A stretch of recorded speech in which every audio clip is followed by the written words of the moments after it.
Bab 1451 organisasi macam apa ini?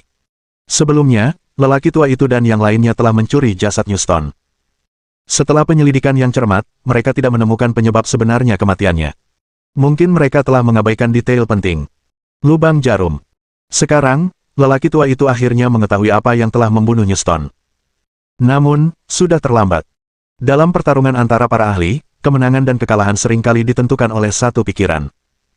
Terlebih lagi, orang tua itu telah melakukan kesalahan besar. Ye Feng tidak memberinya kesempatan untuk mengatur napas. Sebuah pukulan mendarat keras di dada lelaki tua itu, menandakan datangnya badai. Lalu, tinjunya jatuh bagai hujan es. Pukulan Wing Chun Fist dapat memastikan bahwa kekuatan terbesar dapat dikerahkan dalam jarak terpendek. Dorbang. Tinju Ye Feng bergantian menghantam dada lelaki tua itu, satu demi satu. Orang luar hanya bisa melihat bayangan tinjunya. Orang tua itu dipukul mundur berulang kali, dan darah terus menyembur keluar dari mulutnya. Ledakan. Ketika pukulan terakhir dilayangkan, tubuh lelaki tua itu terlempar bagaikan layang-layang yang talinya putus dan menghantam tanah dengan keras. Teguk, teguk, teguk. Lelaki tua itu memuntahkan 2 suap darah lagi. Darah itu bercampur dengan serpihan jantungnya. Matanya perlahan meredup dan pandangannya kabur. Pada saat ini, sosok muda itu muncul kembali di hadapannya. Namun kali ini, dia tampak menang. Kamu, kartu trufmu sebenarnya adalah jarum perak. Saat lelaki tua itu sedang sekarat, perasaan tidak rela yang kuat muncul dalam hatinya. Dia jelas memiliki kekuatan tenaga dalam puncak, tetapi dia tidak menyangka akan mati karena jarum perak pada akhirnya. Dia benar-benar ingin mengirimkan berita ini kembali ke markas agar orang-orang yang datang kemudian lebih waspada. Namun, sudah terlambat. Rahasia ini akan hilang selamanya dengan kematiannya. Arti dari kartu truf adalah tidak ada seorang pun yang akan mengetahuinya selain orang itu sendiri. Kau telah melakukan kesalahan yang sangat bodoh, yaitu menjadi musuhku. Suatu hari nanti, aku akan menghabisi kalian semua. Sayangnya, kau tak akan bisa melihat hari itu. Ye Feng berjongkok di samping lelaki tua itu, menyatakan kemenangannya sebagai pemenang. Orang tua itu ingin terus berjuang dan secara pribadi membunuh orang yang menjadi ancaman besar bagi organisasi tersebut. Namun, ia tak mampu lagi melawan. Ia baru saja mengangkat tangan kanannya setengah ketika tangan itu terjatuh lagi. Dengan sedikit kengganan terakhir, dia meninggal dengan kebencian. Ye Feng perlahan berdiri, bersiap untuk mendukung Cheng Feier dan Feng Jianwu. Namun, adegan berikutnya jauh melampaui harapan semua orang. Para seniman bela diri yang menyerang kedua gadis itu tahu bahwa mereka tidak dapat lolos dari tangan Ye Feng setelah melihat kematian lelaki tua itu, jadi mereka tidak ragu-ragu dan bunuh diri dengan menggigit bungkus racun. Darah hitam mengalir keluar dari sudut mulut mereka saat mereka semua jatuh ke tanah dan mati. Semua orang yang hadir begitu terkejut hingga kulit kepala mereka mati rasa. Organisasi macam apa ini? Bagaimana bisa mereka membesarkan begitu banyak orang abnormal? Cheng Feier tak dapat menahan diri untuk bergumam. Anggota tim keamanan semuanya adalah prajurit berpengalaman. Bahkan jika mereka disiksa untuk memaksa mengaku, mereka bisa tetap diam. Namun, mungkin mustahil bagi mereka untuk bunuh diri dengan meminum racun dalam situasi kritis. Karena hal inilah pula ia memiliki rasa takut yang tak tertahankan terhadap organisasi misterius ini. Kamu baik-baik saja. Ye Feng hanya terkejut sesaat sebelum dia menarik kembali pandangannya dan berjalan menuju Lan Xingyue. Aku baik-baik saja. Lan Xingyue juga linglung. Ia jelas terkejut, tetapi ia menambahkan, mereka tidak menyentuhku. Ye Feng tidak tahu bagaimana menjawabnya. Apakah dia menyiratkan bahwa dia masih tidak bersalah? Mengapa dia menceritakan hal ini padanya? Lan Xingyue pun menyadari arti di balik kata-katanya. Wajah cantiknya memerah dan ia buru-buru menundukkan kepalanya. Dia tidak tahu mengapa, dia takut Ye Feng akan membencinya, jadi dia menambahkan kalimat itu. Sekarang setelah dia memikirkannya, dia merasa begitu malu dan ingin mati saja. Ye Feng hanya tersenyum tipis, dia tidak peduli dengan apa yang dipikirkan wanita itu, dia berbalik dan berjalan ke depan beberapa anggota tim keamanan, memeriksa luka-luka mereka. Orang yang mengalami luka paling serius adalah Zhang Jian. Dia juga orang pertama yang diserang oleh lelaki tua itu. Beberapa tulang rusuknya patah di dadanya, dan salah satunya menusuk secara diagonal ke jantungnya. Dia berada dalam situasi kritis. Ye Feng tidak punya waktu untuk berpikir terlalu banyak dan bergegas mulai merawat yang terluka di tempat kejadian. Ye Feng bekerja selama lebih dari 2 jam sebelum semua orang di tim keamanan keluar dari bahaya. Selanjutnya, ia hanya perlu pergi ke rumah sakit untuk memulihkan diri dan luka-lukanya pun akan pulih. Kamu Feng, terima kasih. Cheng Feier memandang Ye Feng dengan penuh rasa terima kasih, jika bukan karena perawatannya, setidaknya beberapa anggota akan meninggal atau menjadi cacat. Tidak perlu bersikap begitu sopan padaku. Ye Feng mengedipkan mata padanya, dia tampak terlalu sembrono. Wajah Cheng Feier memerah saat dia melihat bawahannya. Dia diejek di depan begitu banyak bawahan, bagaimana dia akan memerintah bawahannya di masa depan. Untungnya, anggota tim keamanan sedang sibuk membersihkan medan perang dan tidak menyadari situasi tersebut.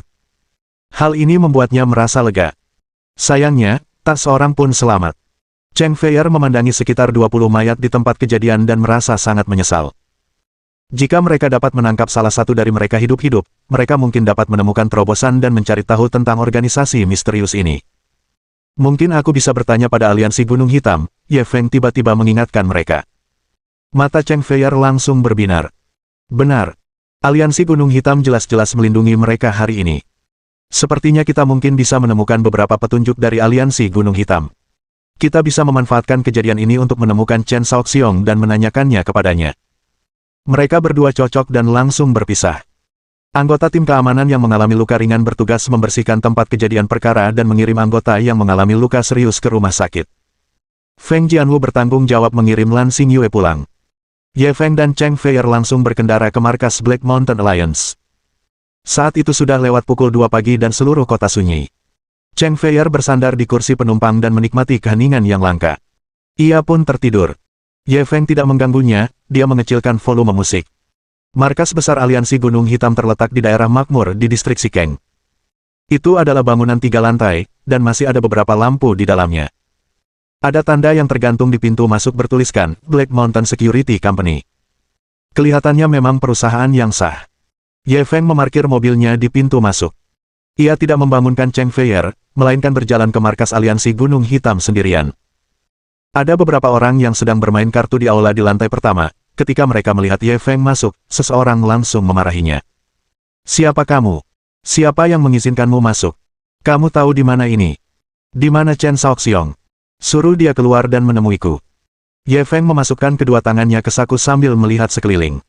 Kau pikir kau siapa? Kau mau bertemu Presiden Chen kita? Beberapa dari mereka melempar kartu poker mereka ke meja dan berdiri. Ye Feng berjalan mendekat seolah tak ada orang di sekitarnya. Ia duduk di sofa dan mengambil kartu poker dari meja. Aku beri waktu 1 menit untuk memanggil Chen Shaoxiong.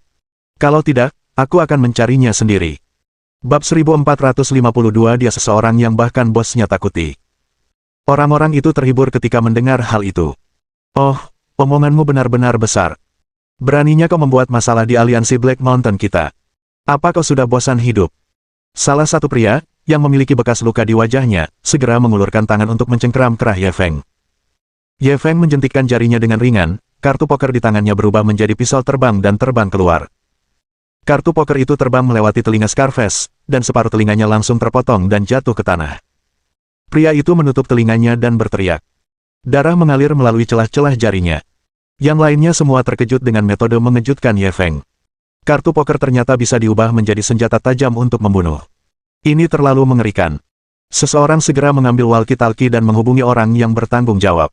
Setelah kurang dari 1 menit, tiba-tiba terdengar derap langkah kaki di tangga. Tak lama kemudian, serombongan pria berpakaian hitam berdatangan dari lantai 2. Setidaknya ada 100 orang, dan masing-masing memegang parang. Mereka dipenuhi dengan niat membunuh.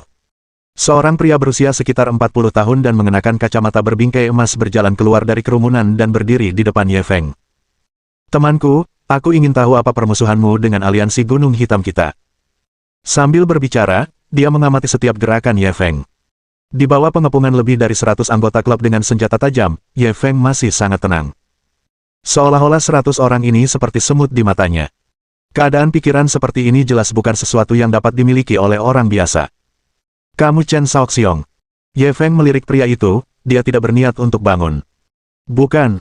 Saya asisten Presiden Chen, Fu Xiang. Presiden Chen sedang tidak di kantor pusat saat ini.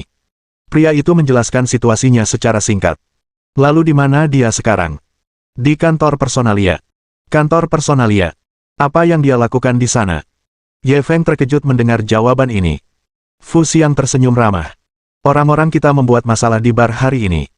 Ketika Presiden Chen mengetahuinya, beliau sangat marah dan secara pribadi mengirim orang-orang ini ke kantor. Saat Ye Feng mendengarnya, matanya menyipit. Dia awalnya ingin menggunakan masalah adik laki-laki Lan Xingyue untuk mempersulit Chen Shaoxiong. Tanpa diduga, Chen Shaoxiong mengirim bawahannya ke kantor personalia terlebih dahulu dan memainkan trik mengorbankan para ksatria untuk menyelamatkan ratu. Kali ini, dia tidak dapat menemukan alasan untuk mempersulit keadaan. Tuan, mengapa Anda mencari Presiden Chen? Fu Xiang memiliki senyum tulus di wajahnya, tetapi di mata Ye Feng, itu tampak terlalu palsu.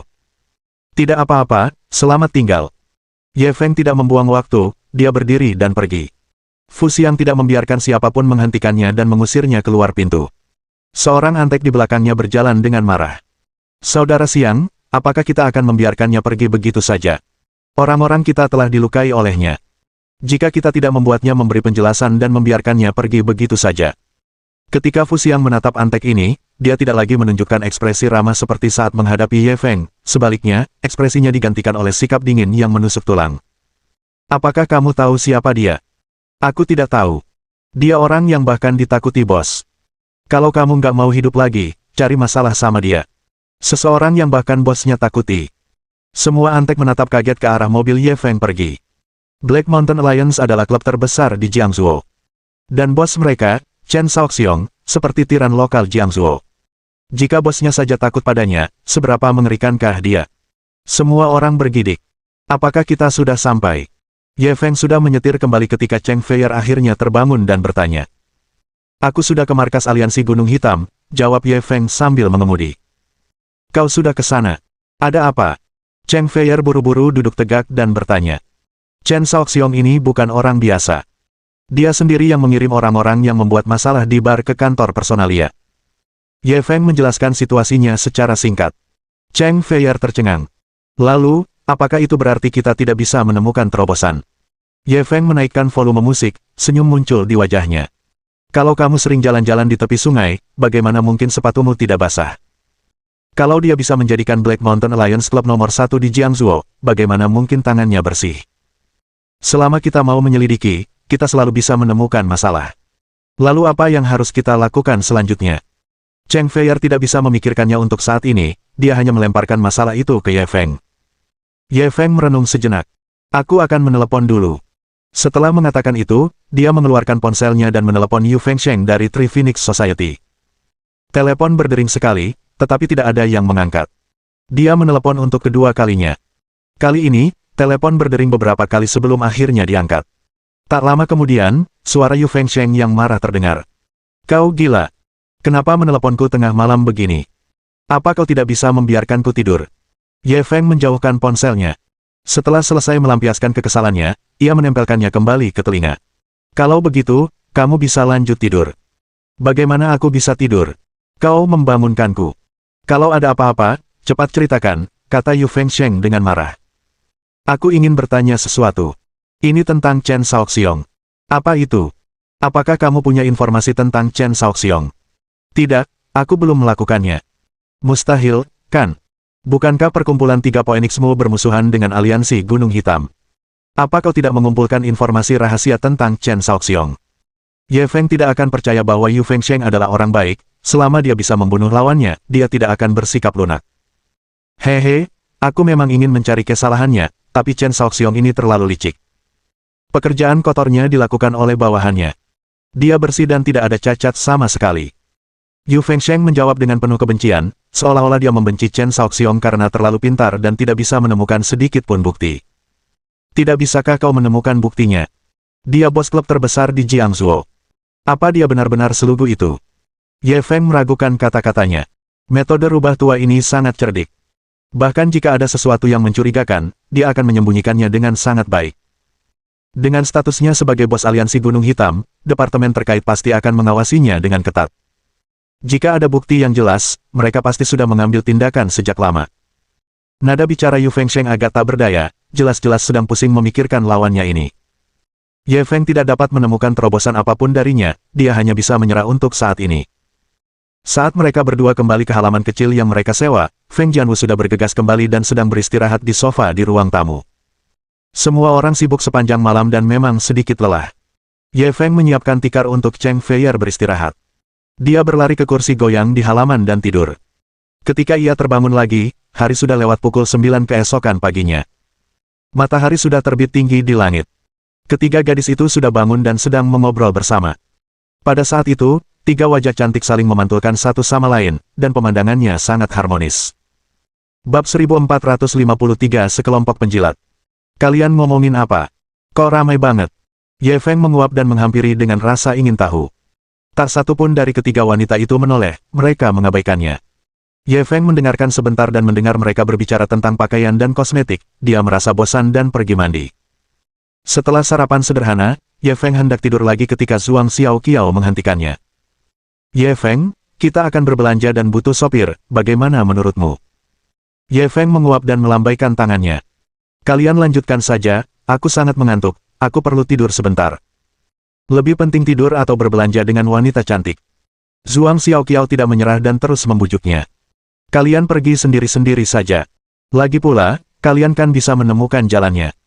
Ye Feng masih sangat menentang. Tapi kita bertiga cantik banget. Gimana kalau kita diganggu orang jahat? Zhuang Xiaoqiao langsung pura-pura lemah. Hehe, kalau kamu tidak menindas orang jahat, mereka akan beruntung. Ye Feng mencibir kata-katanya.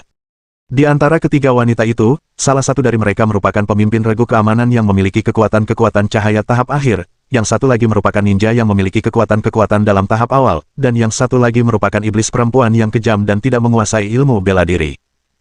Kalau mereka bertiga bersama, mereka bahkan berani masuk ke kolam naga atau sarang harimau.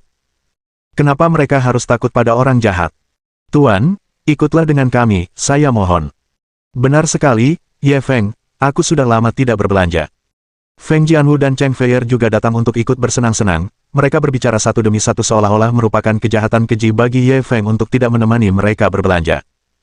Ye Feng tidak bisa membujuk mereka, dia hanya bisa mengikuti mereka keluar rumah. Mereka berempat pertama-tama pergi ke pusat perbelanjaan besar di dekatnya dan mulai berbelanja dengan gila-gilaan. Pakaian, sepatu hak tinggi, dan kosmetik semuanya ludes terjual. Bahkan Cheng Feier, yang biasanya tidak banyak berdandan, tersesat dan mulai memakai lipstik di depan cermin. Ye Feng tidak dapat menahan diri untuk menggelengkan kepalanya, dia mendesah melihat kemerosotan dunia. Tak lama kemudian, tangannya penuh dengan tas, dan dia mengikuti di belakang ketiga gadis itu dengan ekspresi putus asa. Ketika orang-orang melihatnya tampak seperti berutang 5 juta, mereka ingin memukulinya. Orang ini benar-benar tidak tahu betapa beruntungnya dia. Ketiga gadis itu masing-masing lebih cantik daripada yang lain. Salah satu dari mereka adalah sosok Bak Dewi. Bisa menemani ketiga dewi ini berbelanja adalah sesuatu yang bagi banyak orang tidak berani diimpikan. Orang ini bukan saja tidak bersyukur atas anugerah seperti itu, dia bahkan berani membencinya. Sungguh tak termaafkan. Seharusnya dia diseret ke kolam dan dikuliti. Ketika Ye Feng melihat tatapan iri orang-orang ini, dia hanya bergumam dengan nada menghina. Sekelompok penjilat. Mereka berempat berbelanja sepanjang pagi. Ye Feng sudah merasa lapar, ia ingin mencari tempat makan. Siapa yang tahu bahwa ketiga gadis itu akan pergi ke salon kecantikan untuk perawatan spa karena keinginan sesaat. Dia menunggu di luar sebentar dan merasa sedikit bosan, jadi dia berkeliaran di jalan tanpa tujuan. Sistem telah mendeteksi sistem navigasi baru. Silakan lurus sejauh 20 meter dan belok kanan. Tepat saat Ye Feng berjalan-jalan karena bosan, pemberitahuan sistem tiba-tiba berdering di telinganya. Hal ini segera membuatnya merasa bersemangat dan dia buru-buru mengikuti arahan sistem. Setelah beberapa putaran dan belokan, ia tiba di sebuah alun-alun sekitar 10 menit kemudian. Ada air mancur di tengah alun-alun, dikelilingi banyak orang. Mereka adalah keluarga beranggotakan 3 orang atau pasangan muda. Suasananya sangat harmonis. Di pinggir alun-alun, banyak pedagang kecil yang menjual segala jenis makanan ringan dan mainan. Di bawah bimbingan sistem, Ye Feng segera tiba di depan sebuah kios. Kios ini menjual figur permen. Ini adalah camilan tradisional. Dibuat dengan merebus gula tebu dan maltosa, lalu dibentuk menjadi gambar orang, hewan, bunga, dan sebagainya. Ye Feng ingat bahwa dia suka memakan makanan ini saat dia masih muda, asalkan dia punya uang receh, dia akan membelinya. Namun, seiring bertambahnya usia, ia kehilangan minat pada hal-hal tersebut. Akan tetapi, sistem tidak membujuknya ke sini untuk membeli patung permen. Pada saat ini, kios itu dikelilingi oleh beberapa pria kekar. Orang-orang ini semuanya gemuk dan bertato di lengan. Sekali lihat, orang bisa tahu mereka bukan orang baik. Seorang lelaki tua kurus dikelilingi oleh orang-orang ini, tampak menyedihkan. Kakek tua, bukankah sudah kubilang aku akan menghajarmu kalau melihatmu di jalan lagi? Apa kau mengabaikanku? Seorang preman lokal dengan gaya rambut berbentuk hati menarik baju kakek tua itu dan memarahinya dengan keras. Aku tak punya pilihan. Kalau aku tak keluar untuk berdagang kecil-kecilan, bagaimana aku bisa hidup? Wajah lelaki tua itu berlinang air mata, dan tubuhnya gemetar tak henti-hentinya. Banyak orang yang menonton dari jauh, tetapi tidak ada seorang pun yang berani datang dan mencampuri urusan orang lain. Kelompok orang ini sepertinya tidak bisa dianggap remeh. Siapa yang mau terlibat dalam kekacauan ini? Masih berani keras kepala begitu. Hancurkan kandangnya dan lihat apa dia berani keluar dan berlenggak-lenggok lagi. Pria itu memerintah para bajingan di sampingnya. Para lelaki itu mengambil benda-benda di atas meja dan mulai menghancurkannya dengan kasar. Kios yang awalnya sederhana dan seadanya itu, lama-kelamaan hancur berantakan. Jangan pukul kakekku. Pada saat itu, seorang gadis kecil berusia sekitar 5 atau 6 tahun tiba-tiba menerobos kerumunan dan berlari sambil mencoba mendorong laki-laki yang sedang memegang laki-laki tua itu. Namun, ia terlalu kurus. Bahkan di antara anak-anak seusianya, ia dianggap kecil. Dia sama sekali tidak mampu mengguncang raksasa ini sedikit pun. Bajingan kecil, enyahlah. Kalau tidak, aku juga akan menghajarmu. Pria itu mengumpat dan menendang gadis kecil itu. Namun, gadis kecil itu tetap gigih dan bangkit. Ia terus berlari untuk melindungi kakeknya. Sialan, kamu mau mati. Pria itu melepaskan pria tua itu dan berbalik untuk menggendong gadis itu. Lengan dan kaki kecil gadis itu terus berjuang di udara, tetapi dia terlalu lemah dan tidak punya kekuatan untuk melawan. Pria tua itu, yang baru saja gemetar ketakutan, tiba-tiba bergegas maju ketika melihat cucunya dicengkeram oleh pria itu. Entah dari mana ia mendapatkan keberaniannya. Lepaskan cucuku. Namun, sebelum ia sempat mendekat, ia ditendang di dada oleh pria itu. Ia terpental dan jatuh tersungkur ke tanah. Tendangan ini jelas merupakan pukulan berat bagi seorang lelaki tua yang usianya sudah 60-an atau 70-an tahun. Orang tua itu tergeletak di tanah, tidak dapat bangun untuk waktu yang lama. Kakek. Gadis kecil itu terus menangis sejadi-jadinya. Kalau kau menangis lagi, aku akan membunuhmu. Hati lelaki itu seakan terbuat dari besi, tanpa belas kasihan sedikitpun. Para penonton menunjukkan ekspresi geram, tetapi mereka tidak berani mengatakan apapun. Tak seorang pun berani maju dan ikut campur. Pria itu menatap dingin ke arah lelaki tua yang tergeletak di tanah. Jangan salahkan kami karena kejam. Kalian yang memaksa kami melakukan ini. Dengan itu, dia hendak melempar gadis kecil itu ke tanah. Bab 1454 Aku suka menjadi sibuk. Para penonton semuanya berseru. Dengan kekuatan laki-laki ini, jika dia benar-benar melempar gadis kecil itu ke tanah, konsekuensinya tidak akan terbayangkan. Sin kecil. Orang tua itu berteriak dan ingin bangkit untuk menyelamatkan cucunya, tetapi penjahat lokal lainnya menginjak punggungnya. Gadis kecil itu akan dibunuh. Pada saat itu, sebuah tangan tiba-tiba muncul dan merenggut gadis kecil itu. Gadis kecil itu membuka matanya yang besar dan bingung, lalu mendongak. Ia melihat wajah tampan dan berkata, kakak tampan sekali. Orang yang campur tangan tentu saja Ye Feng. Bahkan tanpa bimbingan sistem, dia tidak akan tinggal diam saat menemui hal seperti itu. Sulit dibayangkan bahwa dalam masyarakat yang diatur oleh hukum, hal yang keterlaluan seperti itu bisa terjadi. Beberapa pria menyerang dua orang lemah, satu tua dan satu muda. Sungguh penuh kebencian. Ada seseorang yang sedikit lebih berani di antara kerumunan. Meskipun keberaniannya tidak cukup untuk membantunya menyelamatkan seseorang, ia tak kuasa menahan diri untuk berteriak. Yang lain juga mengikuti, memuji tindakan benar Ye Feng. Bajingan dengan gaya rambut berbentuk hati itu menatap Ye Feng dengan galak. Bocah, kau ikut campur urusan orang lain, kan? Kau cari mati saja. Sambil berbicara dia menamparkan. Akan tetapi, sebelum dia dapat mengulurkan tangannya, sebuah tangan lain lebih cepat darinya dan menamparkan wajahnya. Tamparan itu sangat keras, dan langsung membuat penjahat setempat itu tertegun. Separuh wajahnya langsung membengkak. Adapun penjahat setempat, dia bahkan tidak melihat bagaimana pihak lain menyerang. Orang-orang yang menonton acara itu juga terkejut. Mereka sudah merasa bahwa Ye Feng cukup berani untuk menyelamatkan gadis kecil ini. Siapakah yang mengira bahwa dia benar-benar berani membalas? Kelompok orang ini jelas-jelas dari sebuah klub. Apa dia tidak takut dibunuh? Ye Feng menggendong gadis kecil itu, dia tersenyum pada penjahat setempat. Saya suka ikut campur urusan orang lain, apa masalahnya? Penjahat setempat merasa bahwa tamparan tadi adalah penghinaan terbesar yang pernah dideritanya sepanjang karirnya. Ye Feng tampak kurus dan lemah, seperti kutu buku. Orang semacam ini sama sekali tidak mengancamnya. Namun, si kutu buku ini telah menamparnya keras di depan umum. Dia langsung marah. Bajingan kecil, aku akan membunuhmu hari ini.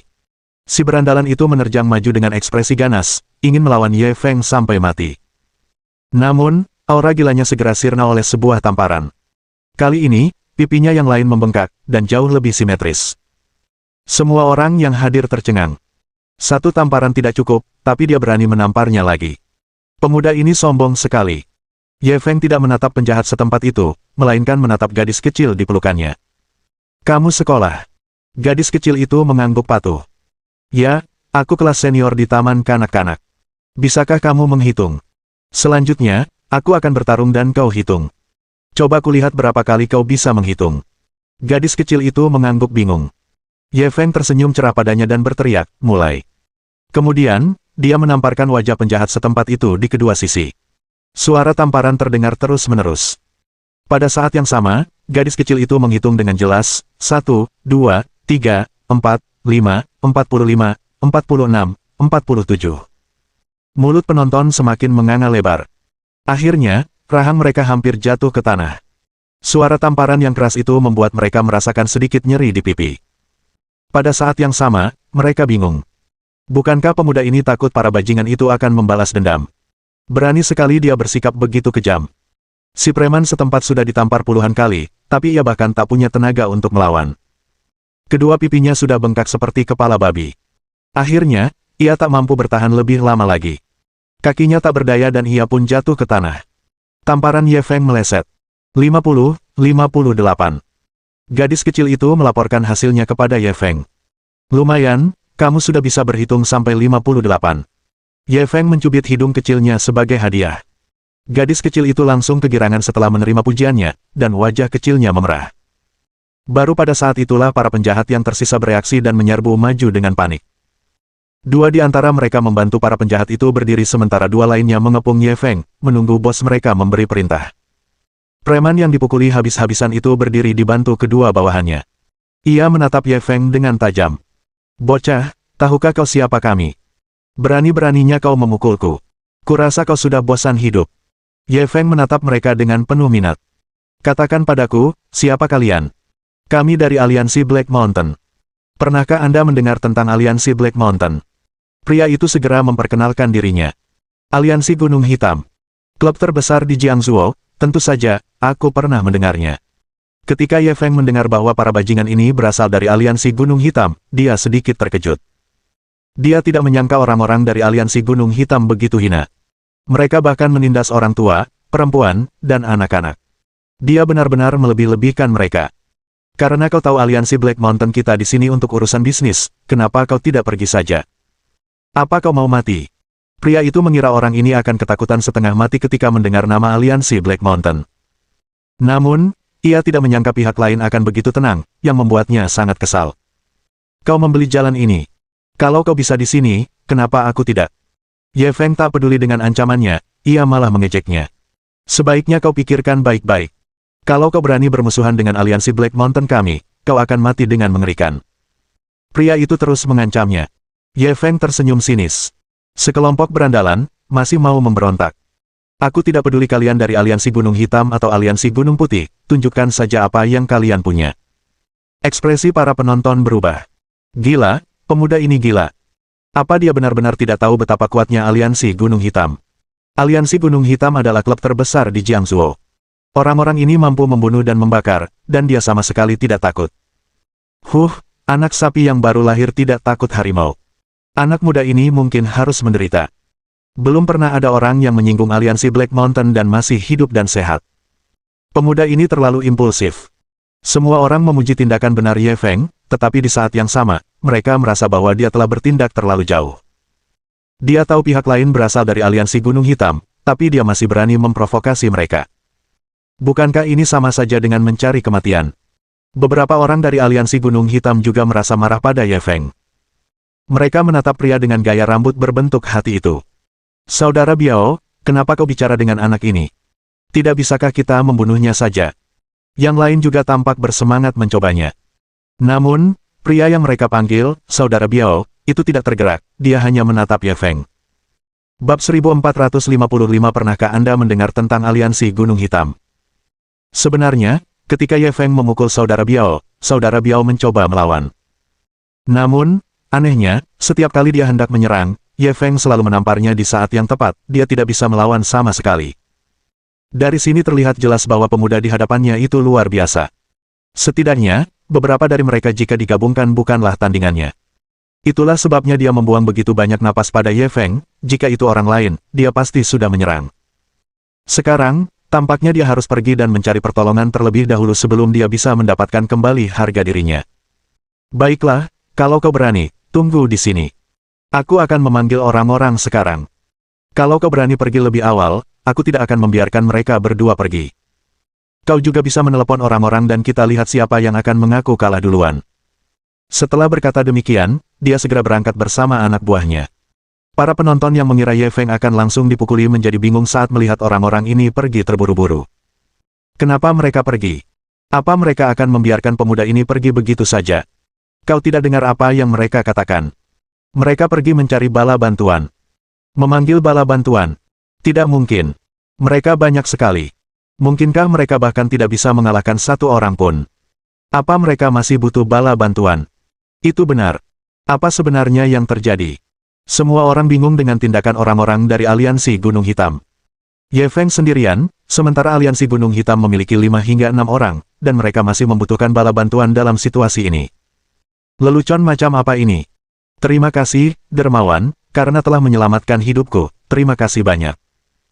Pada saat ini, lelaki tua yang dipukuli itu sudah bangkit dengan susah payah, dia mengambil gadis kecil itu dari tangan Ye Feng dan mengangguk berulang kali. Tidak apa-apa. Ye Feng melambaikan tangannya dan mencubit pipi tembam gadis kecil itu. Pria tua itu kurus kering, tetapi gadis kecil itu cantik dan lembut. Meskipun pakaiannya tidak pas, pakaiannya bersih. Dari sini terlihat betapa besar rasa sayang lelaki tua itu kepada cucunya. Dermawan, kau harus segera pergi. Orang-orang dari Aliansi Gunung Hitam tidak bisa dianggap remeh.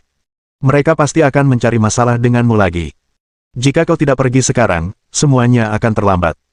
Pria tua itu menatap Ye Feng dengan cemas, ia tidak ingin melibatkannya. Tidak apa-apa. Aku tidak takut pada mereka. Ye Feng melambaikan tangannya dengan acuh tak acuh, lalu bertanya dengan rasa ingin tahu, bagaimana kau bisa menyinggung orang-orang dari Aliansi Gunung Hitam? Meskipun orang-orang Aliansi Gunung Hitam bersifat tirani, mereka tidak akan menindas orang tua tanpa alasan. Lagi pula, navigasi telah membawanya ke sini karena suatu alasan. Mendengar pertanyaan itu, lelaki tua itu langsung tampak gelisah. Dermawan, kau menyelamatkan nyawa kami. Seharusnya aku tidak menyembunyikan apapun, tetapi masalah ini terlalu banyak implikasinya. Jika aku memberitahumu, aku akan menyakitimu. Sebaiknya kau tidak bertanya. Kalau saja lelaki tua itu tidak mengatakan hal ini, Ye Feng mungkin tidak akan terlalu memikirkannya, tetapi sekarang setelah lelaki tua itu mengatakannya dengan sangat aneh, dia menjadi semakin penasaran. Ada apa? Aku ingin bertanya. Juru selamat, bukankah engkau sedang mempersulitku? Melihat rasa penasarannya, lelaki tua itu bingung harus berbuat apa. Katakan saja. Aku akan menanggung semua konsekuensinya sendiri. Ye Feng melihat bahwa lelaki tua itu pelin-pelan, dia sedikit tidak sabar. Pria tua itu mendesah tak berdaya. Karena kau ingin tahu, aku akan memberitahumu. Tapi kau harus merahasiakannya. Kau tidak boleh memberitahu siapapun. Ye Feng menarik kursi untuknya dan memintanya untuk duduk. Pria tua itu menggendong cucunya dan duduk di kursi. Kata-katanya mengejutkan Ye Feng. Karena aku menyinggung Chen Shaoxiong, dia selalu ingin membunuhku. Ye Feng tertegun. Chen Shaoxiong ingin membunuhmu. Chen Shaoxiong adalah bos dari Aliansi Gunung Hitam, meskipun, bagi orang-orang penting, dia hanya seekor kecoa yang tidak bisa diajak bicara. Akan tetapi, bagi orang biasa, dia adalah orang yang sangat hebat. Sulit bagi orang biasa untuk melihatnya, apalagi menyinggung perasaannya. Pria tua ini tidak hanya menyinggung Chen Shaoxiong, tetapi juga membuat pihak lain ingin membunuhnya, yang membuat orang-orang memandangnya dengan cara berbeda. Mengapa dia ingin membunuhmu? Ceritanya panjang. Kejadiannya sekitar 22 tahun yang lalu. Waktu itu, aku masih tinggal di sebuah gunung terpencil. Pria tua itu menunjuk ke arah timur laut. Gunung terpencil itu sekitar 80 km dari sini. Letaknya di dalam ngarai. Ye Feng mengangguk, menunjukkan bahwa dia mengerti. Lelaki tua itu melanjutkan. Nenek moyang kami telah tinggal di sana selama beberapa generasi. Ada sekitar selusin keluarga di depresi pegunungan yang terpencil ini. Semua orang hidup dengan bertani dan berburu, dan mereka rukun. Dalam istilah modern, tempat itu adalah surga. Ketika lelaki tua itu mengatakan ini, wajahnya dipenuhi kerinduan. Jelas sekali ia masih bernostalgia dengan kehidupan santainya lebih dari 20 tahun yang lalu. Ye Feng tidak memotongnya, dia hanya duduk di sana dan mendengarkan dengan tenang. Namun suatu hari, kehidupan santai ini dirusak oleh sekelompok orang. Ketika lelaki tua itu mengatakan ini, wajahnya dipenuhi ketakutan dan sedikit kebencian. Sekelompok orang ini datang ke desa kami dan mengatakan bahwa mereka di sini untuk berlibur. Mereka ingin menginap di rumah kami semalam. Saya dan istri saya tidak terlalu memikirkannya. Kami bahkan menyiapkan makanan dan minuman untuk menjamu mereka. Ye Feng dapat menebak dari deskripsi orang tua itu bahwa orang-orang ini bukanlah orang baik. Seperti dugaan, lanjut lelaki tua itu. Kelompok orang itu menginap di rumah saya semalam dan pergi pagi-pagi keesokan harinya. Kami pikir mereka tidak akan kembali. Kami tidak menyangka mereka akan kembali ke rumah kami setelah kami tidur sampai tengah malam. Bahkan, mereka membawa 2 tas besar berisi barang-barang. Ada apa? Nafsu makan Ye Feng sudah tergugah, dia tak bisa menahan diri untuk bertanya. Penuh barang antik, dan semuanya berbau tanah. Jelas sekali barang-barang itu baru saja dicuri dari makam. Apakah orang-orang ini perampok makam? Ya, mereka sama sekali bukan turis, melainkan sekelompok perampok makam. Istri saya diam-diam melihat mereka saat mereka sedang tidur. Saya juga ketakutan saat itu, jadi saya bilang padanya untuk tidak memberitahu siapapun, kalau tidak dia akan dibunuh. Orang tua itu terdiam cukup lama. Apa yang terjadi setelah itu? Ye Feng menunggu lama, tetapi lelaki tua itu tidak berbicara, dia hanya bisa bertanya lagi. Wajah lelaki tua itu menunjukkan ekspresi sedih saat ia mendesah panjang. Kau tahu perempuan itu suka bergosip. Istriku memang jago dalam segala hal, tapi dia suka bergosip. Keesokan paginya, seluruh desa mendengarnya. Ye Feng sudah bisa menebak apa yang terjadi setelah itu, kelompok perampok makam itu pasti tidak akan membiarkan mereka pergi. Uraian lelaki tua itu selanjutnya memperkuat dugaannya. Ketika para perampok makam menyadari keberadaan mereka terbongkar, mereka membunuh kami semua. Mereka membunuh lebih dari 10 keluarga di desa kami, 50 hingga 60 orang. Suara lelaki tua itu mulai bergetar saat berbicara. Matanya terbuka lebar, menampakkan kebencian yang mendalam. Bab 1456. Aku akan bertemu mereka. Ye Feng juga terkejut dengan deskripsi orang tua itu. Meskipun dia sudah menduga kalau perampok makam itu akan membuat onar, dia tidak menyangka mereka akan begitu kejam. 50 hingga 60 orang semuanya tewas. Ini adalah tragedi yang mengejutkan. Saya menyaksikan dengan mata kepala sendiri kepala istri saya dihancurkan oleh mereka dengan patung perunggu. Darah berceceran di tanah, dan putra saya yang berusia 16 tahun juga terbunuh oleh mereka. Saya begitu takut sehingga saya tidak bereaksi sampai saya melihat mereka berlari ke arah saya. Saya berlari secepat yang saya bisa, secepat yang saya bisa. Ketika lelaki tua itu mengatakan ini, suaranya sudah dipenuhi air mata. Tubuhnya mulai gemetar. Entah karena takut atau benci. Ye Feng bisa memahami suasana hatinya saat ini. Tidak seorang pun dapat melupakan kenyataan bahwa istri dan anak mereka telah terbunuh. Namun, apa hubungannya ini dengan Chen Shaoxiong? Mungkinkah? Ketika gadis kecil itu melihat kakeknya menangis, dia dengan penuh perhatian menyeka air matanya.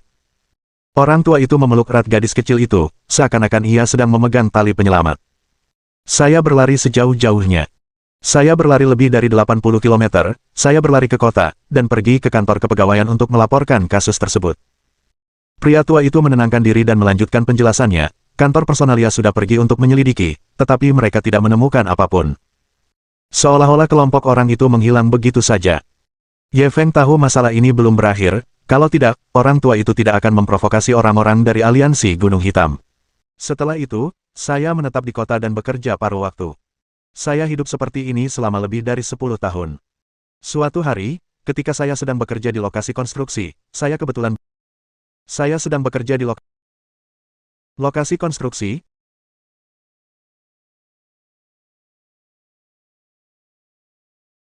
dan melanjutkan penjelasannya, kantor personalia sudah pergi untuk menyelidiki, tetapi mereka tidak menemukan apapun. Seolah-olah kelompok orang itu menghilang begitu saja. Ye Feng tahu masalah ini belum berakhir, kalau tidak, orang tua itu tidak akan memprovokasi orang-orang dari aliansi Gunung Hitam. Setelah itu, saya menetap di kota dan bekerja paruh waktu. Saya hidup seperti ini selama lebih dari 10 tahun. Suatu hari, ketika saya sedang bekerja di lokasi konstruksi, saya kebetulan bertemu dengan bos perusahaan real estate yang datang untuk meninjau lokasi. Saya langsung mengenali orang itu. Dia perampok makam yang membunuh istri dan anak saya. Ketika lelaki tua itu mengatakan ini, ia kembali bersemangat. Ia menggertakkan gigi dan mengeluarkan suara berderit. Ye Feng sudah menduga bahwa orang itu pasti Chen Shaoxiong. Seperti yang diduga, lelaki tua itu menyebutkan nama pria itu. Pria ini telah menjadi bos besar, dan dia bahkan pemimpin aliansi Gunung Hitam. Namanya Chen Shaoxiong. Apa yang terjadi setelah itu? Dia juga melihat saya saat itu. Dia hanya tertegun sejenak sebelum berpura-pura tidak terjadi apa-apa dan berjalan mendekat. Saya segera menelepon polisi, dan orang-orang dari kantor kepegawaian juga pergi mencari Chen Shaoxiong untuk menyelidiki, tetapi karena sudah terlalu lama berlalu, tidak ada bukti sama sekali. Ketika lelaki tua itu mengatakan ini, ia memukul pahanya dengan penuh kebencian. Aku sangat membencinya. Mengapa orang baik tidak bisa mendapatkan pahala yang baik sementara orang jahat mendapatkan kemuliaan dan kekayaan? Langit memang tidak adil. Kakek, jangan menangis. Gadis kecil itu mengangkat kepalanya dan menghiburnya dengan suara kekanak-kanakan. Pria tua itu membelai wajah mungilnya dan kembali tenang. Setelah sekitar seminggu, kupikir masalah ini akan selesai. Aku tak pernah menyangka sekelompok orang tiba-tiba datang ke lokasi konstruksi untuk mencariku malam itu. Untungnya, aku tidak bertemu langsung dengan mereka karena aku sedang ke toilet. Lalu, aku menyelinap pergi dan mulai menjalani hari-hariku bersembunyi.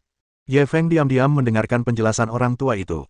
Setelah itu, lelaki tua itu beberapa kali hampir tertangkap oleh orang-orang aliansi Gunung Hitam, tetapi dia selalu berhasil mengelak dengan susah payah. Akhirnya, lelaki tua itu pindah dan tinggal di dekat kantor kepegawaian. Biasanya ia hanya tinggal di sekitar rumahnya, yang sedikit lebih aman. Namun, Chen Shaoxiong tidak menyerah dan terus mengirim orang untuk mengganggu dan mengintimidasinya. Tidak peduli pekerjaan apapun yang dia lakukan, pekerjaan itu akan dirusak oleh orang-orang ini dalam beberapa hari. Beberapa hari terakhir ini, dia baru saja membuka kios untuk menjual boneka permen, dan sekelompok orang ini terus mengganggunya. Dia hampir putus asa. Mendengar ini, Ye Feng melirik gadis kecil itu dengan rasa ingin tahu. Kalau begitu, cucumu. Aku menemukannya di tempat sampah saat aku sedang memunguti sampah. Dia anak yang hidupnya keras. Kupikir sebaiknya aku mengadopsinya. Itu bisa dianggap sebagai memiliki teman. Pria tua itu mengusap wajah kecil cucunya dengan penuh kasih sayang. Anak itu jelas merupakan satu-satunya pilar spiritual dalam hidupnya. Gadis kecil itu menyentuh wajah kakeknya yang sudah tua dengan kepolosan kekanak-kanakan. Mungkin ia belum sepenuhnya memahami isi percakapan mereka. Tidak bisakah kau menemukan bukti? Ye Feng mengerutkan kening dan bertanya lagi. Pria tua itu mengerutkan kening dan berpikir sejenak. Saya hanya ingat ketika Chen Shaoxiong membunuh istri saya, dia menghancurkan kepalanya dengan patung Buddha perunggu. Darahnya bahkan mengalir ke lukisan. Saya tidak tahu apa-apa lagi. Lukisan macam apa itu? Tanya Ye Feng lagi. Aku tidak ingat dengan jelas. Sepertinya itu lukisan gunung dan sungai. Aku juga tidak begitu memahaminya. Pria tua itu menggelengkan kepalanya kesakitan, tidak ingin mengingat kenangan itu. Sementara itu, Ye Feng tengah berpikir keras. Saat ini, petunjuk ini tampaknya masih memiliki nilai. Jika mereka berhasil menemukan patung Buddha perunggu dan lukisan itu, mereka akan dapat memperoleh sesuatu tentang Chen Shaoxiong. Pada saat itu, dia akan memaksanya untuk mengungkapkan petunjuk organisasi misterius itu. Itu logis. Tetapi dia takut Chen Shaoxiong telah menghancurkan kedua barang tersebut, jadi tidak ada cara untuk berbuat apa-apa. Akan tetapi, karena sistem telah memikatnya ke sini, sistem tersebut seharusnya tidak hanya memberinya petunjuk yang tidak berguna. Ia langsung bertanya tentang patung Buddha perunggu dan lukisan itu secara detail, tetapi lelaki tua itu hanya bisa menggambarkannya secara kasar. Lagi pula, bertahun-tahun telah berlalu dan ingatannya agak samar. Ye Feng memilah informasi yang diterimanya dan menelepon Ah Ken. Dia meminta bantuannya untuk mencari tahu lebih banyak tentang kedua barang antik tersebut. Tepat saat ia menutup telepon dan hendak melanjutkan bertanya kepada lelaki tua itu, ia melihat sekelompok orang berjalan mendekat dari kejauhan. Setidaknya ada 40 hingga 50 orang. Orang-orang yang berjalan di depan adalah beberapa orang yang baru saja berurusan dengannya. Sekelompok orang ini membawa parang dan tongkat di tangan mereka. Mereka berjalan dengan angkuh di kota, membuat banyak pejalan kaki ketakutan dan menghindar. Orang-orang dari aliansi Gunung Hitam ada di sini. Anak muda, cepatlah lari. Jangan pedulikan kami. Wajah lelaki tua itu pucat pasi karena ketakutan, tetapi ia tetap menyarankan Ye Feng untuk melarikan diri. Ye Feng tersenyum acuh tak acuh. Tidak apa-apa, aku bisa bertemu mereka. Orang tua itu melihat bahwa dia tidak mendengarkan nasihatnya dan langsung menjadi tidak sabar. Masih ada beberapa penonton yang belum pergi. Mereka juga menatap sekelompok orang yang semakin mendekat dengan kaget. 40 hingga 50 orang, masing-masing memegang parang atau pentungan, tekanan yang mengerikan ini cukup untuk mencekik banyak orang yang pemalu. Sudah berakhir. Pemuda ini benar-benar tamat untuk hari ini. Anak muda ini keterlaluan. Kenapa dia tidak lari saja tadi? Kau tahu orang-orang ini tidak bisa dianggap remeh. Kenapa dia tidak kabur saja daripada menunggu di sini? Dia terlalu bodoh. Anak muda, jika kamu tidak pernah jatuh beberapa kali, kamu tidak akan bisa belajar untuk tetap rendah hati. Namun, kejatuhan ini terlalu dahsyat.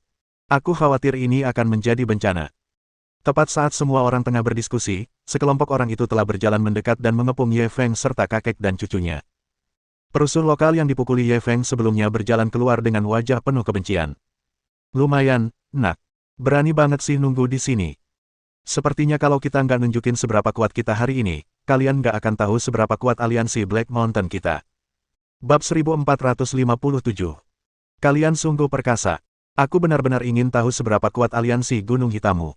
Ye Feng mengabaikan nasihat orang tua itu dan berbalik menghadap orang-orang dari aliansi Gunung Hitam. Nak, kamu punya nyali. Tunggu saja. Preman setempat itu menunjuknya dengan galak, lalu berbalik dan langsung memasang ekspresi seperti budak. Saudara Siang, ini anak yang memukul kita. Dia bahkan memarahi aliansi Gunung Hitam kita karena bajingan. Dia bahkan memarahi Anda dan Saudara Siong karena pengecut. Dia melebih-lebihkan deskripsi itu, lalu merasa sangat bangga di dalam hatinya. Dia ingin melihat bagaimana anak ini akan mati. Pria yang dipanggilnya Saudara Siang itu mengenakan kacamata hitam, sedang menghisap rokok, dan menyampirkan mantel di bahunya. Dilihat dari penampilannya, dia memang memiliki sikap seperti seorang kakak laki-laki. Ketika orang-orang yang menonton di sekitarnya melihat orang ini, mereka segera menampakkan ekspresi terkejut. Itu Fuxiang, ternyata Yama Fuxiang yang tersenyum. Sudah berakhir. Pemuda ini sudah mati. Ya, konon Fuxiang bahkan lebih kejam daripada Chen Shaoxiong. Kalau kau jatuh ke tangannya, lebih baik kau mati daripada hidup. Saya juga mendengar bahwa Fuxiang memakan daging manusia dan berkumur dengan darah manusia. Bukankah ini sedikit berlebihan? Sama sekali tidak berlebihan. Kudengar dia bahkan punya sofa yang terbuat dari kulit manusia di rumah. Dia benar-benar iblis. Sial, kalau begitu, bukankah adik kecil ini pasti sudah mati? Jelas sekali bahwa nama Fuxiang sangat menakutkan. Banyak orang yang hadir langsung ketakutan. Kalau kau mau membunuhku, datanglah padaku. Ini tidak ada hubungannya dengan pemuda ini. Lepaskan dia, dan kau boleh melakukan apapun yang kau mau padaku. Pada saat ini, lelaki tua itu tiba-tiba berdiri dan melindungi Ye Feng. Dia telah bersembunyi selama puluhan tahun. Kali ini, dia tidak ingin bersembunyi lagi. Dia tidak ingin Ye Feng, pemuda ini, mati demi dirinya. Akan tetapi, yang membuat semua orang tercengang adalah Fuxiang tidak langsung marah, sebaliknya, dia menatap Ye Feng dengan linglung. Kamu Feng. Dia melepas kacamata hitamnya, suaranya bergetar. Benar saja, bukankah pemuda di depannya ini adalah pemuda yang menyerbu markas besar aliansi Gunung Hitam tadi malam? Bos mereka, Chen Shaoxiong, sudah berulang kali memerintahkan agar tidak ada yang boleh memprovokasi iblis ini untuk sementara waktu. Siapa sangka, kebetulan sekali mereka akan bertemu lawan secepat itu. Dia terlalu sial. Ye Feng juga mengenalinya, bukankah ini orang yang dilihatnya di markas aliansi Gunung Hitam tadi malam? Aliansi Gunung Hitammu sungguh perkasa. Dia tak bisa menahan diri untuk mengejek. Fuxiang merasa sedikit takut dan langsung memasang senyum hormat. Tuan Ye, ini salah paham. Ini salah paham. Aliansi Black Mountain kami tidak berniat melawan Anda. Begitu dia mengatakan hal itu, suasana pun langsung heboh. Semua orang tercengang. Yama tersenyum yang legendaris, pemakan daging manusia dan peminum darah manusia, ternyata begitu sopan kepada pemuda ini. Bahkan ada sedikit sanjungan. Apa yang sedang terjadi? Bukan hanya para penonton, bahkan beberapa penjahat yang diberi pelajaran oleh Ye Feng juga tercengang. Kakak Siang, siapa anak ini? Kenapa kamu begitu? Sebelum penjahat setempat itu sempat menyelesaikan pertanyaannya, Fuxiang sudah menamparnya. Bajingan, apa kau buta? Beraninya kau menyinggung Tuan Ye. Cepat berlutut. Para penjahat itu langsung menggigil dan berlutut, tetapi pikiran mereka dipenuhi keraguan. Mengapa Yama tersenyum yang selama ini dikenal karena kebrutalannya, kini menjadi begitu pengecut? Pihak lain hanya satu orang. Apa perlu takut seperti itu? Kalau semua orang menyerang bersama-sama, bukankah mereka akan mampu memotong anak ini menjadi pasta daging? Fuxiang menatap Ye Feng dengan saksama. Tuan Ye, beberapa bajingan buta ini telah menyinggung Anda, mereka pantas mati. Saya serahkan mereka kepada Anda sekarang. Selama Anda mengucapkan kata itu, saya jamin mereka tidak akan bisa melihat matahari besok. Meski para penjahat itu berlutut di tanah, mereka tidak terlalu mempermasalahkannya pada awalnya, mereka mengira Bos Fu hanya berpura-pura. Akan tetapi, mereka baru merasa takut setelah mendengar kata-katanya. Ini sama saja dengan menaruh nyawa mereka di tangan Ye Feng, mereka begitu takut sampai mengompol. Ye, Tuan Ye, tolong ampuni nyawa kami. Kami buta. Kami pantas mati 10.000 kali. Kami hanya memohon padamu untuk mengampuni nyawa kami yang menyedihkan. Beberapa penjahat menangis getir sambil bersujud. Setelah beberapa pukulan, dahi mereka sudah berdarah. Ye Feng melirik beberapa penjahat itu sebelum menatap Fu Xiang. Apa maksudmu? Fu Xiang tersenyum memuja. Tuan Ye, jangan salah paham. Saya tidak bermaksud apa-apa lagi. Saya hanya ingin menyampaikan ketulusan aliansi Gunung Hitam kita kepada Tuan Ye. Aliansi Gunung Hitam kita pernah mengalami sedikit kesalahpahaman dengan Tuan Ye sebelumnya. Kami harap Anda bermurah hati dan melupakan masa lalu. Kita masih memiliki banyak ruang untuk bekerja sama di masa depan. Kerja sama. Ye Feng tidak bisa menahan senyum ketika mendengar dua kata ini. Fu Xiang tersenyum canggung. Ngomong-ngomong, Bos Chen kita sudah memberi perintah tegas. Tak seorang pun dari aliansi Gunung Hitam boleh menyinggungmu. Pelanggar akan dihukum berat. Bajingan-bajingan ini sedang mencari mati, jadi kita serahkan saja pada Tuan Ye untuk menangani mereka. Ye Feng melambaikan tangannya. Maaf, saya tidak seperti aliansi Gunung Hitam Anda. Saya tidak suka melakukan hal-hal ilegal, saya warga negara yang taat hukum. Mereka adalah anggota aliansi Gunung Hitam Anda bebas bertindak sesuka hati. Fu Xiang, yang merasa mengerti maksud Ye Feng, menatap dingin ke arah bawahannya. Kalian dengar apa yang Tuan Ye katakan? Pergilah ke kantor personalia dan serahkan dirimu segera. Katakan yang sebenarnya tentang bagaimana kalian menghancurkan kios orang tua itu tanpa alasan. Mengerti. Para penjahat itu merasa seolah-olah telah diampuni dan buru-buru bersujud sebagai tanda terima kasih. Bagi mereka, selama mereka tidak memiliki hukuman pribadi, semuanya akan baik-baik saja. Dengan kejahatan mereka, mereka paling lama akan ditahan beberapa hari dan didenda. Mereka segera berlari menuju kantor. Ye Feng tidak mau repot-repot berbicara omong kosong dengannya, dia melambaikan tangannya dengan jijik. Senyum di wajah Fu Xiang membeku. Ye Feng tidak memberinya wajah sama sekali. Kalau begitu aku tidak akan mengganggu Tuan Ye lagi. Meskipun Fu Xiang diam-diam merasa kesal, dia masih memiliki senyuman di wajahnya. Setelah berkata demikian, dia hendak pergi bersama bawahannya. Ye Feng menghentikannya lagi. Fu Xiang merasa punggungnya menegang dan hanya bisa tersenyum lagi. Tuan Ye, apakah Anda punya perintah lain? Ye Feng menunjuk lelaki tua itu. Apa permusuhan lelaki tua ini dengan aliansi Gunung Hitammu? Tidak ada permusuhan. Fu Xiang buru-buru menyeka keringat dinginnya. Sebenarnya, dia tidak tahu banyak tentang masalah ini. Dia tidak tahu mengapa bosnya, Chen Shaoxiong, tidak menyukai pria tua ini dan terus mengirim orang untuk mengganggunya. Kembalilah dan beritahu Chen Shaoxiong bahwa dia tidak diizinkan mengirim orang untuk mengganggu kehidupan orang tua itu di masa depan. Kalau tidak, aku sendiri yang akan menyelesaikan masalah ini dengannya, ancam Ye Feng dingin. Bab 1458. Jangan gelisah, kita di pihak yang sama. Fu Xiang mengangguk cepat. Ya. Saya akan sampaikan kata-kata Tuan Ye kepada bos kita saat saya kembali. Apakah Anda punya instruksi lain? Enyahlah. Ye Feng melambaikan tangannya lagi seolah-olah sedang mengusir sekelompok lalat. Fu Xiang tidak keberatan.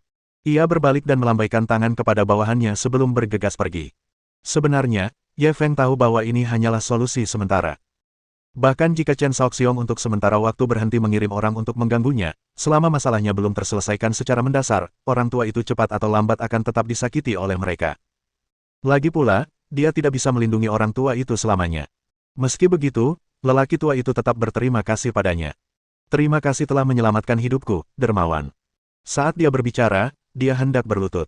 Ye Feng buru-buru mendukungnya. Kumohon, jangan seperti ini bukan apa-apa. Pria tua itu buru-buru memanggil cucunya.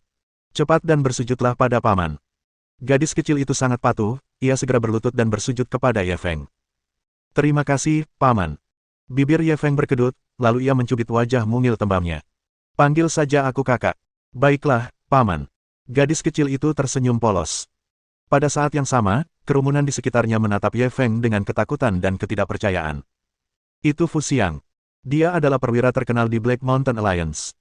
Lebih jauh lagi, rumor menyebutkan bahwa ia adalah sosok seperti iblis yang membunuh orang seperti lalat dan memakan daging manusia. Siapa yang mengira bahwa iblis yang begitu menakutkan seperti budak di depan Ye Feng? Fu Xiang tidak hanya meminta maaf, tetapi juga berlutut dan mencium Ye Feng. Akhirnya, ia pun pergi dengan sedih. Dari sini, dapat diketahui bahwa identitas pemuda ini jelas tidak sederhana.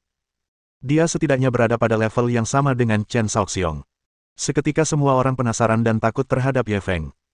Ye Feng mengobrol dengan lelaki tua itu beberapa saat lagi, hingga dia tidak bisa bertanya apa-apa lagi, lalu dia pun pergi. Ding! Selamat kepada tuan rumah karena telah menyelesaikan navigasi. Hadiah sistem, kemahiran menyentuh emas setelah mempelajarinya, tuan rumah akan memiliki keterampilan merampok makam tingkat ahli. Saat Ye Feng berjalan agak jauh, dia mendengar pemberitahuan sistem. Hadiahnya kali ini membuatnya sedikit tercengang. Kemampuan menyentuh emas. Apakah ia berencana menjadikannya kapten penjara emas? Namun, setelah dipikir-pikir lagi, keterampilan ini datang pada waktu yang tepat. Dia hendak memasuki harta rahasia Raja Siang, dan dia tidak tahu betapa berbahayanya itu. Penguasaan yang menyentuh emas ini dapat dianggap sebagai jaminan tambahan. Ini lebih berguna daripada memberinya beberapa hadiah properti. Dia kemudian bertemu dengan Fuma Jianwu dan kedua gadis lainnya dan kembali ke halaman kecil yang disewanya. Sore harinya, dia menerima telepon dari Ah Ken. Ah Ken mengatakan kepadanya melalui telepon bahwa ia sudah mengetahui secara pasti letak lukisan dan kepala Buddha perunggu itu, tetapi Chen Shaoxiong menjaganya dengan sangat ketat. Jika dia ingin berhasil menyusup dan mencuri kedua barang antik ini, dia harus terlebih dahulu memikirkan cara untuk mengalihkan perhatian Chen Shaoxiong dan anak buahnya. Tetapi dia harus bergantung pada Ye Feng, dia tidak bisa melakukannya sendirian. Ye Feng merenung sejenak sebelum menyetujuinya. Akan tetapi, mengenai cara mengalihkan perhatian Chen Shaoxiong, dia masih perlu mengetahui struktur organisasi aliansi Gunung Hitam sebelum dia dapat mengambil keputusan. Dia harus bertanya terlebih dahulu kepada orang-orang di Three Phoenix Society mengenai hal ini. Yu Fengsheng kembali ke kantornya. Dia melepas jaket yang bernoda darah itu dan membuangnya ke tempat sampah. Lalu, dia mengambil 2 tisu dari meja kopi dan menyeka darah di tinjunya. Darah itu bukan darahnya, melainkan darah salah satu bawahannya yang tertangkap sebagai pengkhianat. Pria itu dipukuli dengan tangan kosong hingga muntah darah. Akhirnya, ia memotong anggota tubuhnya dan melemparkannya keluar untuk mencari perlindungan. Dia telah lama memahami bahwa jika seorang wanita ingin menjadi pemimpin sebuah klub, dia harus lebih kejam daripada pria. Jika seorang pria berani melakukannya, ia pun harus melakukannya. Ia bahkan harus melakukan apa yang tak berani dilakukan pria. Hanya dengan cara ini dia bisa mengintimidasi para penjahat itu dan tidak membiarkan mereka menguasai kepalanya. Dia melemparkan tisu berdarah itu ke tempat sampah dan hendak mengambil segelas air ketika suara aneh datang dari mejanya. Meski hanya bunyi pelan, namun tetap saja disadari olehnya yang selama ini selalu waspada. Saat ini, kursi kaptennya membelakanginya. Pasti ada seseorang yang bersembunyi di baliknya. Ia perlahan berjongkok dan mengeluarkan belati dari sepatu botnya. Kemudian, seperti kucing, ia melengkungkan tubuhnya dan perlahan mendekati kursi. Saat dia berada kurang dari 2 meter dari kursi kapten, dia tiba-tiba melancarkan serangan. Dia mengayunkan belati itu ke atas kepalanya dan menusukkannya dengan keras ke kursi. Meskipun ia tidak pernah belajar seni bela diri secara sistematis, ia telah berkecimpung di dunia persilatan selama bertahun-tahun dan selalu bertarung serta membunuh. Ia telah menemukan serangkaian teknik bertarung secara otodidak. Dia yakin bahwa dia bisa menyingkirkan tamu tak diundang yang telah menyelinap ke kantornya dalam 3 gerakan. Namun kali ini dia salah perhitungan. Di tengah-tengah penusukan, dia tidak dapat melanjutkannya lagi. Karena pergelangan tangannya sudah dicengkeram pihak lain, dan dia tidak bisa bergerak lagi. Hampir tanpa ragu, dia mengambil belati itu dengan tangannya yang lain dan melanjutkan menyelesaikan aksinya yang belum selesai. Sayangnya, tangannya yang lain juga segera ditangkap. Segera setelah itu, suatu kekuatan besar menyapu dan mendorongnya langsung ke dinding di belakangnya. Yu Fengsheng terkejut dan hendak meneruskan perlawanannya. Pada saat ini, pihak lain tiba-tiba berkata, "Jangan gelisah. Kita berada di pihak yang sama." Baru pada saat itulah Yu Fengsheng melihat penampilan pihak lain. Wajahnya bersih dan tampan, bahkan ada senyum jahat khas di sudut mulutnya. Siapa lagi kalau bukan Ye Feng? Kamu, bagaimana kamu bisa masuk? Ketika Yu Fengsheng melihat bahwa itu adalah Ye Feng, dia menghela napas lega, tetapi tak lama kemudian, dia menjadi bingung. Meskipun dia tidak berani mengatakan bahwa markas Three Phoenix Society-nya seketat ember besi, namun pengamanannya tetap sangat ketat. Orang biasa akan langsung ketahuan kalau mendekat, apalagi masuk. Dan Ye Feng benar-benar memasuki kantornya secara terbuka tanpa menarik perhatian siapapun, ini sedikit menakutkan. Jika pihak lain punya niat jahat dan menyelinap masuk, bukankah dia bisa membunuhnya kapan saja? Tentu saja aku masuk. Ye Feng memasang ekspresi biasa saja. Mereka berdua sangat dekat satu sama lain. Saat mereka berbicara, napas mereka bisa saling menerpa wajah. Ekspresi Yu Fengsheng agak tidak wajar. Kupikir ada pembunuh yang bersembunyi di sini, jadi aku bertindak gegabah. Maaf. Tidak apa-apa. Ye Feng mengamatinya dengan saksama. Harus diakui, Meskipun wanita ini adalah bos besar sebuah klub yang membuat banyak orang gemetar ketakutan, ia memang sangat cantik. Fitur wajahnya sangat tiga dimensi dan indah. Kalau saja dia tidak tergabung dalam satu klub melainkan tergabung dalam satu girl group di dunia hiburan, mungkin dia sudah menjadi selebriti papan atas sekarang. Yu Fengsheng ditatap dengan tatapan yang begitu invasif, dan ia langsung merasa sedikit marah. Apa yang kau lihat? Cepat lepaskan aku. Saat tangannya ditekan ke dinding oleh Ye Feng, singlet ketatnya terangkat, memperlihatkan pinggangnya yang indah. Bekas luka mengerikan di perut bagian bawahnya juga terlihat. Bab 1459. Siapakah dia menurutmu? Ye Feng melepaskan tangannya dan ingin menyentuh bekas lukanya. Yu Fengsheng langsung murka. Ia memiringkan belati di tangannya dan menekannya ke leher pria itu. Tantang kau untuk menyentuhku. Ye Feng tersenyum sambil mundur dan duduk di mejanya. Luka ini terlihat sangat serius, kamu beruntung bisa selamat. Yu Fengsheng menurunkan singletnya untuk menutupi bekas lukanya. Kita hidup di dunia bawah. Beruntung kita masih hidup. Itu hanya bekas luka kecil. Apa masalahnya? Ye Feng dengan santai mengambil dokumen-dokumen di atas meja dan membolak-baliknya. Aku punya obat penghilang bekas luka, efeknya lumayan. Kalau kamu butuh, aku bisa memberikannya. Yu Fengsheng langsung tergerak. Meski dia bilang tidak peduli, wanita mana yang tidak peduli dengan bekas luka di tubuhnya. Namun, ia akhirnya menahan godaan itu dan terkekeh. Tidak perlu. Aku sudah berkecimpung di dunia persilatan selama bertahun-tahun, jadi aku tahu satu hal dengan sangat baik. Ketika seseorang memberimu keuntungan, kau harus berhati-hati, karena ia mungkin akan membuatmu membayar 10 kali lipat atau 100 kali lipat. Ye Feng tak kuasa menahan diri untuk menggelengkan kepala dan tersenyum getir. Kau memang agak picik. Yu Fengsheng tidak ingin membahas masalah ini lagi. Katakan padaku, apa tujuanmu menyelinap ke sini? Ye Feng tak kuasa menahan diri untuk memutar matanya. Kau tahu cara bicara yang benar. Apa maksudmu dengan menyelinap? Aku masuk terang-terangan. Bawahanmu lah yang terlalu tidak berguna. Yu Fengsheng terdiam. Perkumpulan Tiga Phoenix berada di posisi kedua setelah aliansi Gunung Hitam di Jiangzuo, dan orang-orang yang bertugas melindungi markas besar adalah para elit perkumpulan Tiga Phoenix. Orang-orang ini sebenarnya disebut sampah oleh Ye Feng. Tetapi dia benar-benar tidak dapat menemukan alasan untuk membantahnya. Itu karena dia dengan mudahnya memasuki kantornya di bawah pengamanan ketat mereka tanpa seorang pun menyadarinya. Ye Feng tidak terus menyerangnya, ia langsung mengungkapkan niatnya. Saya ingin bertanya tentang situasi aliansi Gunung Hitam, semakin spesifik semakin baik. Hanya ini. Yu Fengsheng berpikir itu hal lain. Kalau kau ingin bertanya tentang situasi aliansi Gunung Hitam, kau bisa melakukannya dengan mudah. Kenapa kau harus datang kepadaku? Orang yang paling memahami musuh seringkali justru musuh itu sendiri. Perkumpulan Tiga Phoenixmu adalah musuh nomor satu aliansi Gunung Hitam. Kau pasti punya banyak informasi yang tidak dimiliki orang lain. Karena itu, menanyakannya kepadamu adalah cara yang paling menghemat waktu dan tenaga. Ye Feng memberikan alasan yang tak terbantahkan. Yu Fengsheng tidak berdaya, dia hanya bisa menjelaskan situasi spesifik aliansi Gunung Hitam kepada Ye Feng. Di aliansi Black Mountain, yang memiliki status tertinggi adalah ketua aliansi Chen Shaoxiong. Chen Shaoxiong memiliki dua bawahan yang sangat cakap. Salah satunya bernama Rowley. Dulunya ia adalah petinju bawah tanah di luar negeri dan kemudian direkrut oleh Chen Shaoxiong. Konon, orang ini memiliki kekuatan tahap awal kekuatan internal. Bagaimanapun, tidak ada bawahanku yang sebanding dengannya. Dia mengeluarkan dokumen dari laci dan menyerahkannya kepada Ye Feng.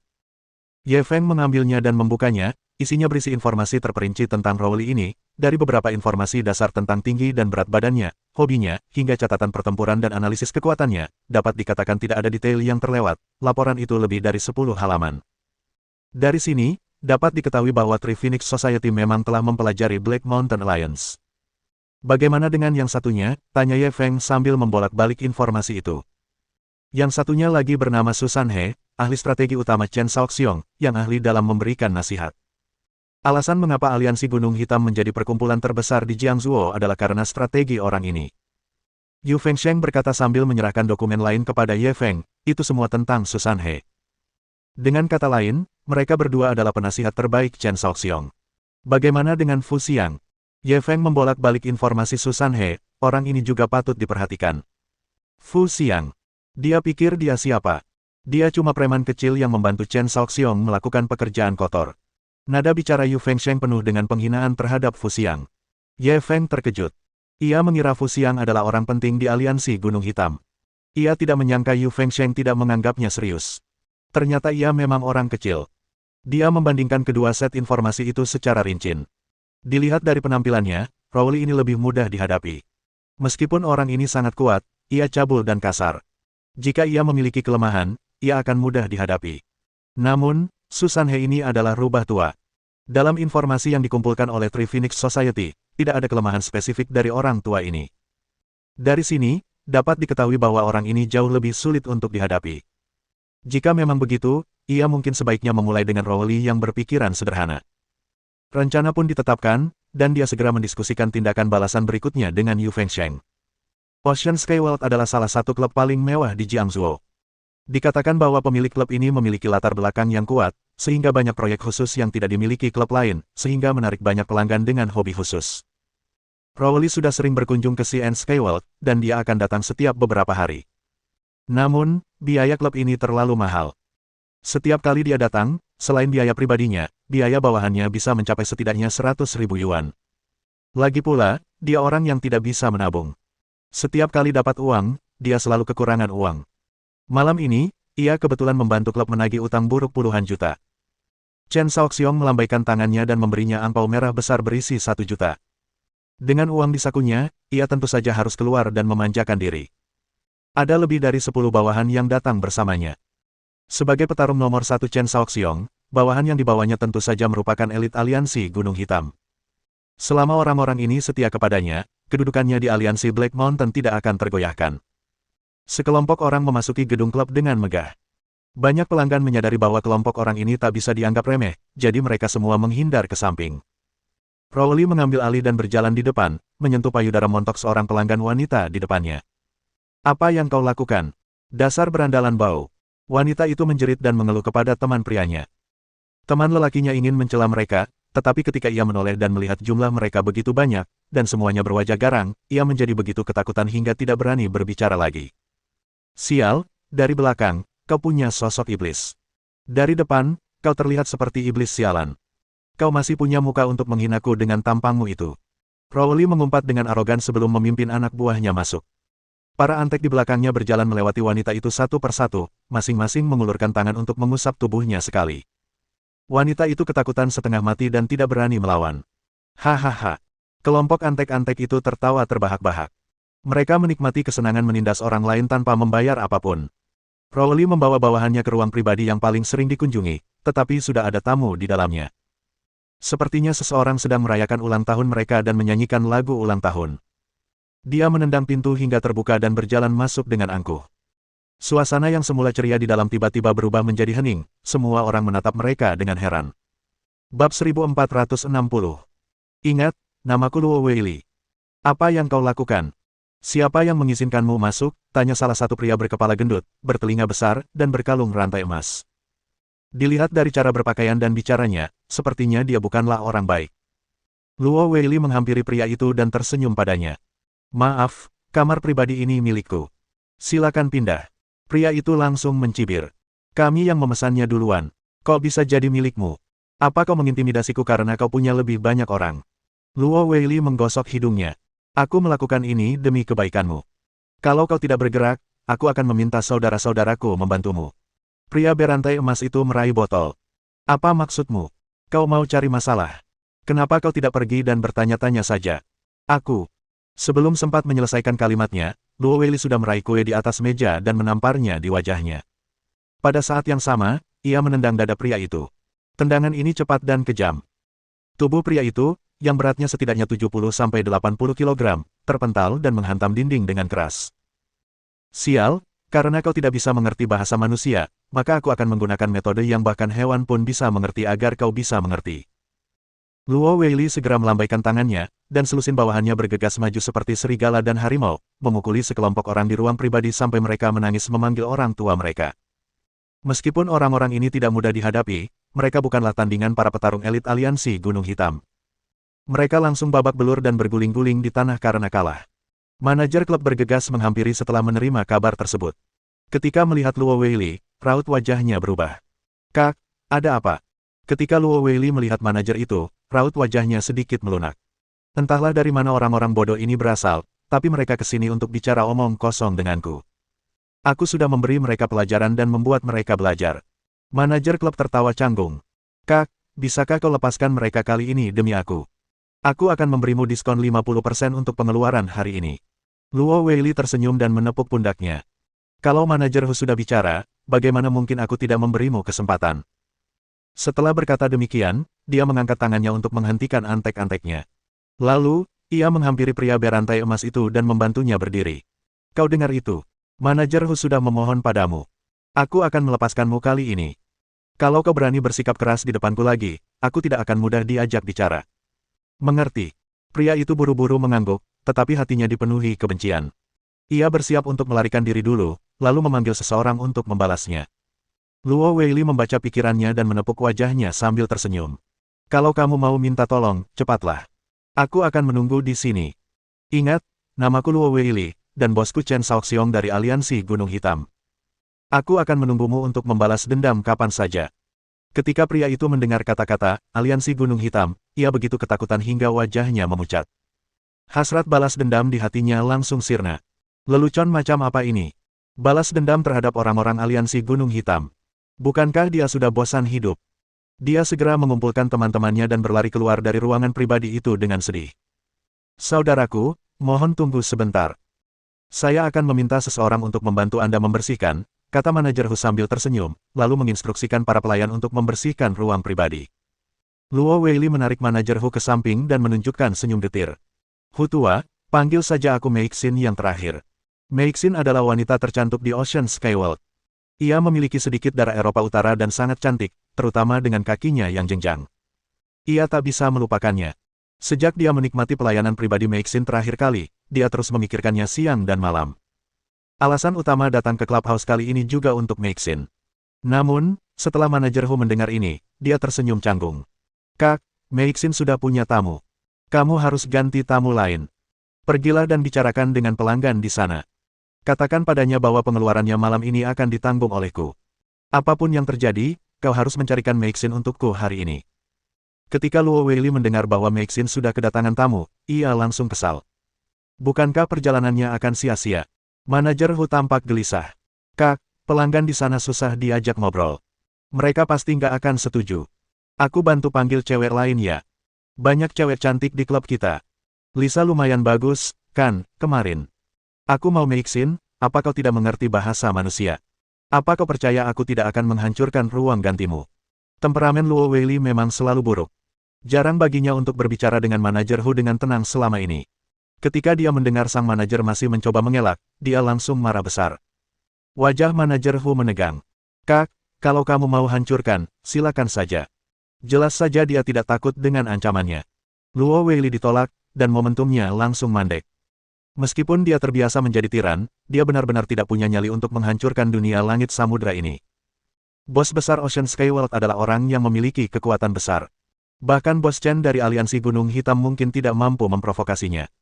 Jika dia berani menghancurkan gedung klub orang lain, Bos Chen tidak akan membiarkannya lolos. Dia hanya impulsif, bukan tanpa otak. Nada suaranya langsung melunak. Bagaimana kalau begini, manajer Hu? Antar aku ke sana, nanti aku bicarakan langsung dengan pelanggan di sana. Boleh. Manajer Hu masih agak ragu.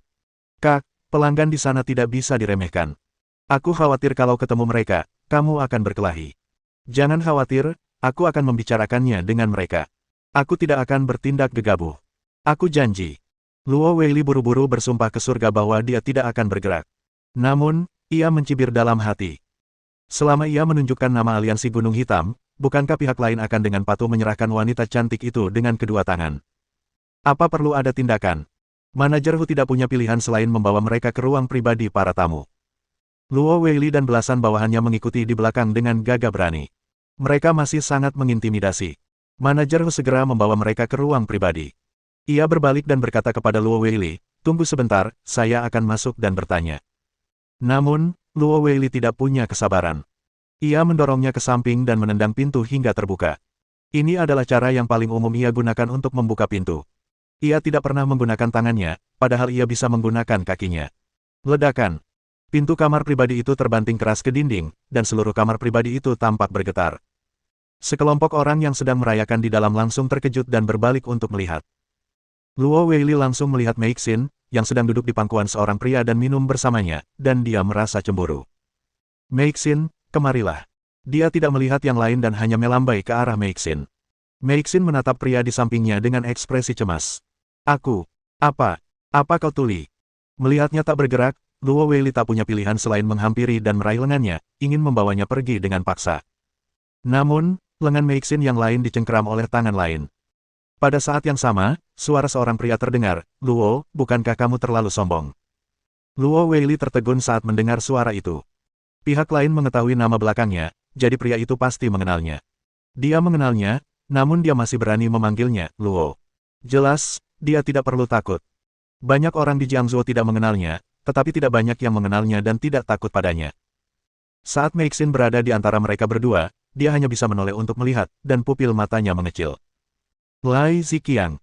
Mohon dukungan dari omom ante-ante sekalian, buat subscribe atau sharekan novel Mimin ke Facebook kalian, agar channel Mimin bisa terus berkembang. Dengan begitu, Mimin bisa lebih semangat untuk up novel seru lain ke depannya. Buat teman-teman yang sudah subscribe dan sharekan novel Mimin, Mimin ucapkan terima kasih sebanyak-banyaknya.